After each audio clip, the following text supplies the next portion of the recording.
Hej, nu skal vi lige repetere det, vi har lært om eksponentielle sammenhænge. Og starter lige med at vise jer den her, som I har set før. Den her opgave, der handlede om, at nogle kaniner bliver sat ud på en øde ø, og de formerer sig, og hvad sker der så med antallet? Nu har jeg ændret en lille smule på antallet af kaniner, så nu bliver der sat 250 kaniner ud på en øde ø. Vi får at vide, at kaninerne formerer sig, og antallet af kaniner vokser med ca. 5% hver måned. Vi skal beskrive sammenhængen mellem, hvor mange måneder der går, og hvor mange kaniner der er på øen. Det er det her, som funktioner handler om. Og det her, det er jo en eksponentiel funktion, fordi den stiger med en procent, en fast procent. Hvis det var et tal, så ville det være en lineær funktion, men nu er det en procentvis stigning, så vi får en eksponentiel funktion. Vi startede med at lave en beskrivelse af, hvad er det egentlig, der sker med udviklingen. Og det kunne man for eksempel skrive sådan her. Antallet af kaniner, den forsvandt, så nej, den gider ikke. Antallet af kaniner på øen starter med 250 og stiger derefter med 5% per måned. Det er jo simpelthen sådan her, vi beskriver den her stigning med ord. Så har vi snakket om, hvordan kan man skrive det som en formel eller en funktionsforskrift. Og når vi har med eksponentielle funktioner at gøre, så har vi en generel forskrift, der hedder f af x lige med b gange a opløftet i x.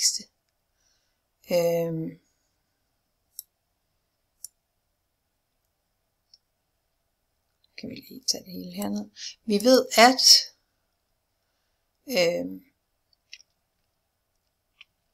x, det er det, der ændrer sig. I det her tilfælde, der er det jo, hvor mange måneder der går. Det er jo den her udvikling. B, det er vores startværdi. Og A, det ved jeg ikke, om I kan huske, men det er den, vi kalder fremskrivningsfaktoren. Altså, hvor meget den stiger med. Og den stiger med 5% per måned i det her tilfælde. Men fremskrivningsfaktoren, hvordan er det, man viser sådan en stigning? Det ved jeg ikke, om I kan huske, men det var der, hvor man siger 1 plus procenten som decimaltal. Og i vores tilfælde her, der stiger den med 5%. 5% som decimaltal. Der dividerer I med 100, det hedder 0,05. Men man skal lige huske at plus med 1. 1 plus 0,05, det bliver 1,05. Det er altså vores fremskrivningsfaktor. Husk på, det svarer til, at vi hver måned stiger fra 100% til 105%. Det er i virkeligheden det samme, det betyder den her fremskrivningsfaktor. Så den stiger med 5% hver måned, det vil sige, at vi kommer 105% bliver stigningen faktisk i forhold til den foregående måned. Og 105% som decimaltal ville 1,05. Det er altså forklaringen på den her fremskrivningsfaktor. Som sagt, så x, det var antallet af måneder, og f af x, det er jo så, hvor mange kaniner er der så på øen efter x antal måneder, altså efter f.eks. 5 eller 10 eller 20, eller hvor mange måneder der nu går.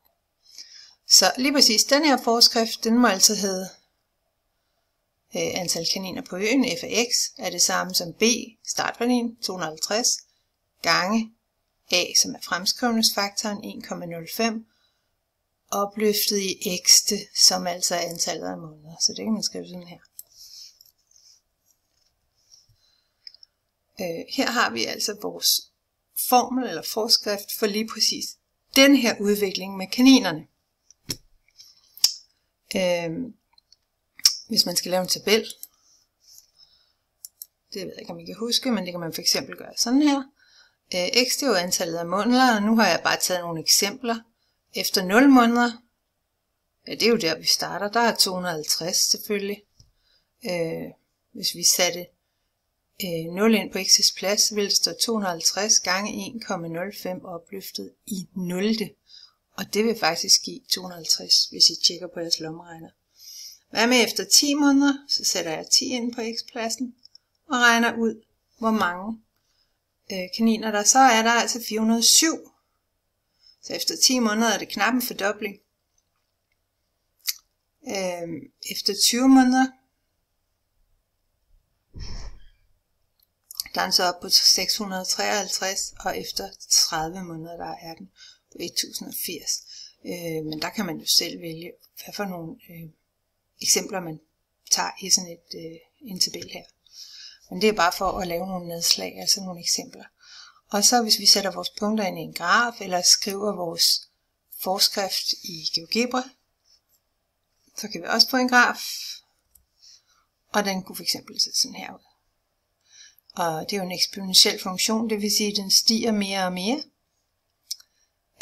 jo længere tid der går, fordi at den procenten stiger med, bliver, altså tallet bliver større og større, eftersom det er en procentvis stigning.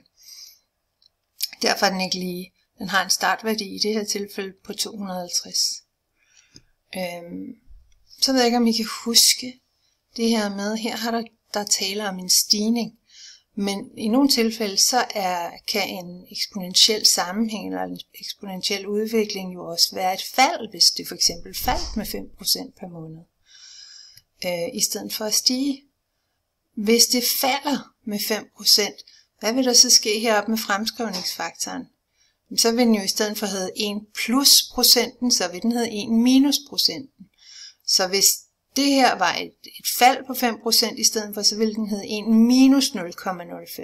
Det ville altså ende med at hedde 0,95. Så husk det der med, hvis en fremskrivningsfaktor er større end 1, som den her, så er der tale om en stigning. Er den mindre end 1, så er der tale om et fald. Det håber jeg ikke huske noget af. Nu skal I lave nogle opgaver. Og de ser sådan her. Jeg vil lige udvide den her lidt. Eller lige gøre sådan her. Nu har jeg lavet nogle opgaver til jer. Og på den første side, der har jeg lige skrevet, hvordan er det nu med de her eksponentielle funktioner. Vi har den generelle forskrift. A og B er konstanter. X er den uafhængige variabel, altså den vi selv kan vælge, den der ændrer sig, som vi selv kan vælge. F af x er den afhængige variabel. Den ændrer sig også, men vi kan ikke selv vælge den. Husk, f af x kan hedde mange ting. Det kan også hedde y, det kan også hedde g af x eller h af x. Det betyder præcis det samme. Startværdien skal være positivt. Her står A kaldes fremskrivningsfaktoren, det har vi lige snakket om. Og vi har også snakket om, hvordan er det nu, man finder den her fremskrivningsfaktor. Så har jeg lige lavet som eksempel, bare så I kan huske det. Her, vores kaninopgave. Hvordan er det nu, man omskriver sådan et problem her til en beskrivelse af en funktionsforskrift. I skal nu i gang med at lave nogle opgaver, og de starter her på side 2. Og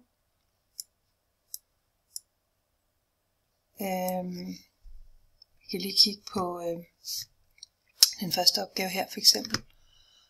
Der står, en eksponentiel funktion er givet ved denne forskrift. Altså her har vi selve formlen. I skal simpelthen bare svare på, hvad er startværdien for denne her funktion, den her sammenhæng. Startværdien, det er jo b, og det er det første tal. Så lige præcis i det her tilfælde, der må det være 8500. Hvad er fremskrivningsfaktoren for denne funktion? Fremskrivningsfaktoren, det er jo a-værdien, det er den vi har her. Så den hedder bare 1,035. Så står der, hvad fortæller fremskrivningsfaktoren om udviklingen i tiden fremover? Hvad er det egentlig, der sker? I det her problem, der starter vi altså på 8.500, men hvad sker der? Er det en stigning, eller er det et fald? Hvis den er større end 1, så det er en stigning, men hvor meget stiger det egentlig? der kan vi jo sige, jamen det vil jo svare til, hvis vi nu tager et-tallet væk, selve den procentvise stigning, den må jo så hedde som decimaltal 0,035, og hvad er det egentlig det samme som procent? Så kan vi gange med 100, det vil sige, det er faktisk en 3,5% stigning. Så har vi svaret på spørgsmålet, hvad fortæller fremskrivningsfaktoren om udviklingen i tiden fremover? Der er en 3,5% stigning per termin. Det kan være år, måned, uge, det ved vi til gengæld ikke. Men 3,5% stigning, og det kan man kalde per termin. Termin kan være hvad som helst. Så står der til sidst, hvad er G parentes 8? Det betyder i det her tilfælde, nu den her funktion, den hedder G af x i stedet for f af x. Det er tilfældigt, den kan hedde alt muligt. Men nu er x'et herinde blevet skiftet ud med et 8-tal. Det vil sige, lige nu der vil vi finde ud af, jamen, hvad er svaret egentlig, hvis x er 8? Så tager jeg jeres lommeregner frem og siger, jamen nu skal vi altså have sat 8 ind på x's plads. 8.500 gange 1,035 opløftet i 8. Og så kan vi finde ud af, hvad der er sket efter 8 terminer, eller 8 år, 8 uger, hvad der nu er gået. Det er simpelthen frem med lommeregneren og find svaret. Der er 4 opgaver af den her type. Nogle af dem er stigninger, nogle af dem er fald. Det er simpelthen for at øve os i at lave de her forskrifter. Og så på sidste side er der lige et par andre typer opgaver. Der hvor I skal gå den modsatte vej. Der har vi faktisk en beskrivelse her. Nu vil jeg kigge på opgave E. I et lille firma er udgifterne til løn i en periode steget med 3% om året fra et lønniveau på 2.500.000 kroner. De betaler altså så meget i løn til deres medarbejdere om året. Så står der opstillet en model, der kan bruges til at beregne lønudgifterne i perioden. Vi har altså en startværdi, der står den er startet her på 2.500.000. Det må så være vores startværdi. Der er en procentvis udvikling, altså 3% om året. Så vi ved, der taler om en eksponentiel funktion, for den stiger med en procent om året. 3% faktisk. Så nu skal I simpelthen have sat ind og lave en model, det betyder bare at lave en funktionsforskrift. Så I skal simpelthen have skrevet en funktionsforskrift, som passer til det her problem. Og I har startværdien, det er jeres B. I kan finde jeres fremskrivningsfaktor. Det er jo 1 plus procenten som decimaltal.